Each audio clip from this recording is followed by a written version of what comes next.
मुंबईत वर्षा निवासस्थानी बुधवारी मध्यरात्री मुख्यमंत्री देवेंद्र फडणवीस आणि उद्धव ठाकरेंची भेट झाल्याचं वृत्त आहे। प्रकाश आंबेडकर यांच्या प्रबुद्ध भारत या मीडिया हाऊसकडून हा दावा करण्यात आला। मात्र या चर्चांना दोन्ही पक्षांनी दुजोरा दिलेला नाही। खासदार संजय राऊत यांनीही यावर भाष्य करण्यास नकार दिला। बैठक झाली की नाही हे दोन नेतेच सांगू शकतील असं राऊत म्हणाले। विधान परिषदेच्या निवडणुकांच्या अनुषंगानं भेट झाल्याची चर्चा आहे। विधान परिषद बिनविरोध व्हावी यासाठी फडणवीस आणि उद्धव ठाकरे भेटले असल्याची चर्चा आहे। मात्र दोन्ही पक्षांच्या नेत्यांकडून या चर्चेला दुजोरा मिळालेला नाही। ही बातमी खरी असल्याचा प्रबुद्ध भारत या मीडिया हाऊसचा दावा आहे। मुख्यमंत्री देवेंद्र फडणवीस यांनी उद्धव ठाकरेंसोबतच्या भेटीचा इन्कार केला। तसंच खोट्या बातम्या पसरवणाऱ्यांना नोटीस पाठवणार असल्याचं फडणवीस म्हणाले। उद्धव ठाकरेंना जर मला भेटायचं असेल किंवा आमची भेट व्हायची असेल तर ती लपून छपून करण्याची आवश्यकता नाही आहे। ती ओपनली देखील केली जाऊ शकते। असे कुठलेच विषय आमच्यात नाहीत की जे आता लपवायची त्या ठिकाणी आवश्यकता आहे। अशा प्रकारची कुठली भेट घडलेली नाही। काही लोक जाणीवपूर्वक चुकीच्या पद्धतीनं खोट्या बातम्या देतात। या खोटारड्या हँडल्सवर त्या ठिकाणी नोटीस बजावली जाईल। उद्धव ठाकरे आणि मुख्यमंत्री फडणवीस यांच्या भेटीच्या प्रश्नावर खासदार संजय राऊतांची प्रतिक्रिया आली आहे। फडणवीस आणि उद्धव ठाकरेंमध्ये चर्चा झाली का याचं उत्तर ते दोन नेतेच देऊ शकतील असं राऊत म्हणाले। मुख्यमंत्री देवेंद्र फडणवीस आणि उद्धव ठाकरे यांच्यात काही फोनवर बोलणं झालं। मुख्यमंत्र्यांचाही आग्रह आहे की उद्धव ठाकरेंनी निवडणुकीच्या रिंगणात असावं जेणेकरून हे बिनविरोध होईल आणि महाराष्ट्रात जे काही हॉर्स ट्रेडिंग होतं तर ते टाळता येऊ शकतं। अतिरिक्त उमेदवार नको यासाठी मुख्यमंत्र्यांचेही प्रयत्न आहेत। मुख्यमंत्री फडणवीस आणि उद्धव ठाकरे यांच्यात चर्चा झाली का याचं उत्तर हे दोन नेतेच देऊ शकतील। नाही पण तुम्ही या सगळ्या घडामोडींमध्ये महत्त्वाचे नेते आहात। मग तुमच्यापर्यंत काय माहिती आहे? बघा, माझ्याकडे माहिती असली तरी मी तुम्हाला का सांगू? अजून बऱ्याच गोष्टी घडणार आहेत राजकारणात, मी का सांगू? आता कशा करतात त्याच्यावरती पाणी ओतायचं। शिवसेनेच्या ऑपरेशन टायगरची चांगलीच चर्चा आहे। मात्र शिवसेना कुठलीही ऑपरेशन राबवून नसल्याचं मंत्री संजय शिरसाट यांनी म्हटलंय। पण अनेक जण आमच्या संपर्कात असल्याचा दावा शिरसाट यांनी केला। आम्ही काहीतरी ऑपरेशन टायगर करतोय असा कोणताही भाग नाहीये। मागेही आम्ही एकदा स्पष्ट केलं की आमची त्यांची कोणती बैठक झालेली नाही आणि ज्या दिवशी हे ऑपरेशन टायगर करायचं तर ते असं सांगून केलं जात नाही। संपर्कात भले आमचे सर्वजण आहेत, आम्ही हे नाकारत नाही की आमच्या संपर्कात कोणी नाहीत, संपर्कात आहेत, परंतु योग्य निर्णय केव्हा घ्यायचा हा सर्व भाग जो आहे तो एकनाथ शिंदे साहेबांकडे आहे। म्हणून आजच्या घडीला तरी आम्ही ऑपरेशन टायगर करायच्या मनस्थितीत नाहीत।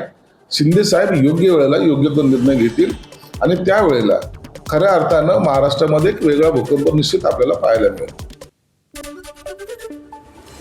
परभणी लोकसभा मतदारसंघाची मुंबईत शिवसेना भवनमध्ये बैठक झाली। खासदार संजय जाधव ठाकरेंची साथ सोडणार अशी चर्चा असताना ही बैठक बोलावण्यात आली होती। मात्र परभणीचे खासदार संजय जाधव बैठकीला पोहोचले नाहीत। बैठकीला शिवसेनेचे नेते अंबादास दानवे, मिलिंद नार्वेकर आणि परभणीचे आमदार राहुल पाटील उपस्थित होते। लोकसभा मतदारसंघातील नवीन पदाधिकारी नेमणूक आणि संघटनात्मक विषयावर बैठकीत चर्चा होणार आहे। बारामती विधानसभा पोटनिवडणुकीच्या निकालापूर्वीच उपमुख्यमंत्री सुनेत्रा पवार यांच्या विजयाचे फ्लेक्स लागेत। पिंपरी चिंचवडमधील अतिउत्साही कार्यकर्त्यांनी शहरभर हे फ्लेक्स लावले। बारामतीच्या पोटनिवडणुकीत सुनेत्रा पवार यांचा विजय निश्चित मानला जात असल्यानं त्यांच्या समर्थकांकडून आधीच शुभेच्छांचे बॅनर लावायला सुरुवात झाली। राष्ट्रवादीचे नेते संजय काका पाटलांची भाजपशी जवळीक वाढली असून संजय काका विधान परिषदेसाठी इच्छुक असल्याची चर्चा आहे। याबाबत सांगलीचे पालकमंत्री चंद्रकांत पाटलांनी सूचक वक्तव्य केलं। संजय काका पाटील हे भाजपचे जुने नेते आहेत। विधानसभा निवडणुकीसाठी ते राष्ट्रवादीत गेले होते। त्यांच्या घर वापसीबद्दल मुख्यमंत्री देवेंद्र फडणवीस आणि उपमुख्यमंत्री सुनेत्रा पवार निर्णय घेतील असं चंद्रकांत पाटलांनी म्हटलं। इतके वर्ष होते ना बीजेपीमध्ये, त्यामुळे त्यांची जवळीक आमच्याशी राहणारच। पण पक्ष म्हणून ते अजितदादांच्या राष्ट्रवादी काँग्रेसचे नेते आहेत। त्यांनी त्यांच्या तिकिटावर विधानसभा लढवली होती। आता देवेंजी आणि सुनेत्राबाई ठरवतील। तर त्यामुळे वर्षानुवर्ष बीजेपीचा नेता असणाऱ्या संजय काकांना त्यांच्या मनाविरुद्ध तासगावमध्ये सीट अजितदादांकडे आहे, त्यांच्याकडे कॅन्डिडेट नाही, तू लढ असं म्हणलं, तो लढला। आता लढल्यानंतर तो त्यांचा नेता झाला। तर एकदा दोघांनी काही एकट्या देवेंजींनी निर्णय करता येणार नाही, देवेंजींचं ते कल्चरही नाही। ते सुनेत्राबाईंशी बोलतील की बाबा ते तिथे रमत नाही आहेत, असं ते अजून ते रमत नाहीत वगैरे सगळे झाले नाही, पण त्यांना घेऊ का आम्ही पुन्हा? मग वहिनी म्हणले की घ्या, ताटात काय आणि वाटीत काय, असं होईल. पण आत्ता याच्यातलं काहीच झालेलं नाही. मुंबईत राष्ट्रवादी काँग्रेस पक्षात विधान परिषदेच्या एका जागेसाठी जोरदार रस्सीखेच सुरू झाली. एकच जागा आणि इच्छुक मात्र अनेक, त्यामुळे विविध स्तरातून लॉबिंगला सुरुवात झाली. काही जण शिष्टमंडळातून नेत्यांपर्यंत पोहोचण्याचा प्रयत्न करत आहेत, तर काही जण अजित पवारांच्या जुन्या आश्वासनांची आठवण करून देत आहेत. सोशल मीडियावरही उमेदवारीसाठी मागण्या होत आहेत, तर काहींकडून पक्षनिधीच्या नावाखाली आर्थिक ऑफरची चर्चा रंगली आहे. जातीय समतोलाचा मुद्दा देखील पुढे येत असून दलित नेतृत्वाला संधी द्यावी अशी मागणी जोर धरली आहे. आता अंतिम निर्णय कोणाच्या बाजूने होणार याकडे सगळ्यांचं लक्ष लागत आहे. नागपुरात जामठा इथे एका कार्यक्रमात बोलताना बागेश्वर धामचे धीरेंद्र शास्त्री यांनी छत्रपती शिवाजी महाराज आणि रामदास स्वामी यांच्या गुरुशिष्याच्या नात्याचा एक किस्सा सांगितला. शिवाजी महाराज युद्ध करून थकले तेव्हा ते एक दिवस समर्थ रामदास स्वामींकडे गेले आणि आपला मुकुट उतरवून रामदास स्वामींना दिला. आता हे राज्य तुम्ही सांभाळा अशी विनंती केली. त्यावर रामदास स्वामींनी हसून मी राज्य चालवतो, तुम्ही अंमलबजावणी करा असं म्हटलं, असा दावा धीरेंद्र शास्त्रींनी केला. तसंच हिंदूंनी 4 मुलं जन्माला घालावी आणि एकाला RSSचा स्वयंसेवक करावा असं आवाहन हिंदू समाजाला केलं. स्वामी समर्थ रामदास भगवान ने कहा, ठीक है हमें स्वीकार है, लेकिन एक बात हम कहना चाह रहे हैं, आप हमारे कौन हो? बोले हम आपके शिष्य हैं। तो वो हम कौन हैं? बोले आप गुरु हो। तो बोले शिष्य का कर्तव्य क्या है? बोले जो गुरु आज्ञा करे वो शिष्य का कर्तव्य है। तो स्वामी समर्थ रामदास जी ने मुकुट उठाया और उनके सिर पर रखा, बोले आज से मेरा राज्य है, मैं चलाऊंगा, पर आज्ञा तुम्हें है, तुम्हें संचालन करना है।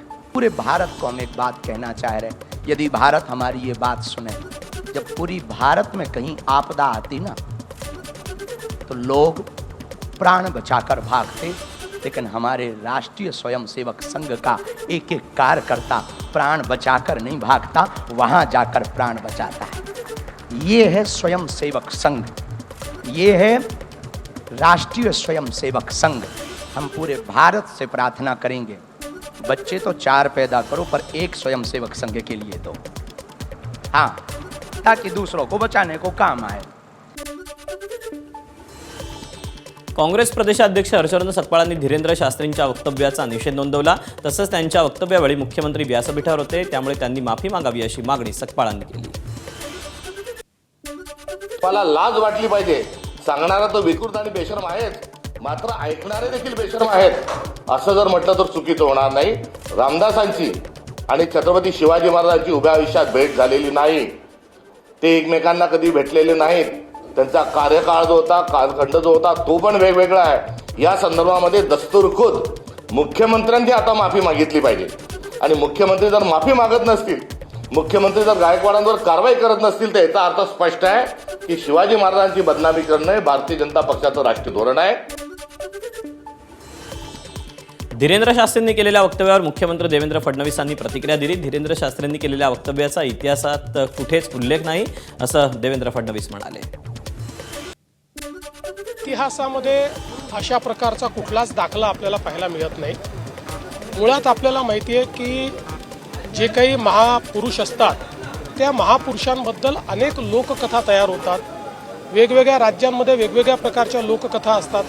मी याच्यावर एवढंच म्हणेन, जो इतिहास आपण शिकलेलो आहे तशा इतिहासामध्ये किंवा आपल्या इथे जे काही ग्रंथ उपलब्ध आहेत त्याच्यामध्ये अशा प्रकारचा कुठलाही दाखला नाही. काही साधू संत असतात, ते त्यांची मतं मांडत असतात आणि मला असं वाटतं की त्याला नीट कॉन्टेक्स्टमध्ये घेतलं पाहिजे. मुळात त्यांचा म्हणण्याचा उद्देश असा होता की संघ एक अशी संघटना आहे की जिने हिंदू संस्कृतीला, सनातन संस्कृतीला त्या ठिकाणी जिवंत ठेवलं आहे, नवचैतन्य दिलं आहे. त्यामुळे आपल्या घरचा एक मुलगा हा त्या संघामध्ये असावा. धीरेंद्र शास्त्रींच्या वक्तव्यावरून आमदार अमोल मेटकरींनी हल्लाबोल केला. धीरेंद्र शास्त्रींच्या तोंडून वदवून घेतलेला चुकीचा इतिहास खपून घेणार नाही असं त्यांनी म्हटलं.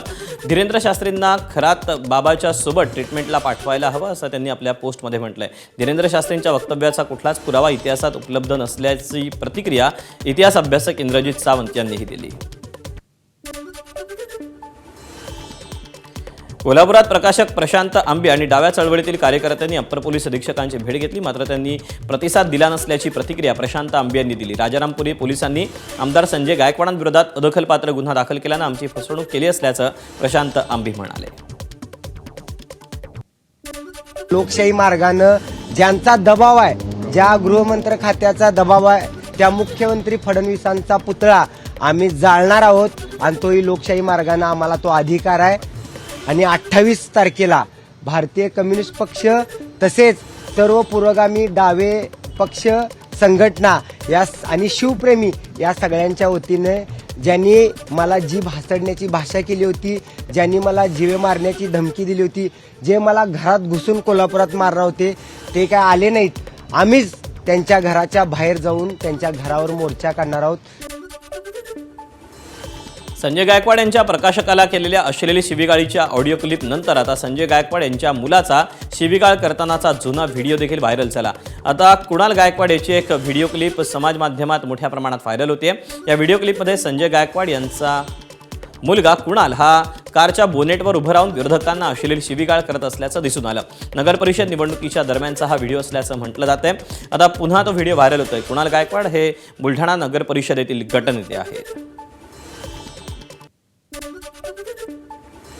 पुस्तक छापून 40 वर्ष झाल्यामुळे आता वाद निर्माण करणं योग्य नसल्याची प्रतिक्रिया मुख्यमंत्री देवेंद्र फडणवीस यांनी दिलेली आहे.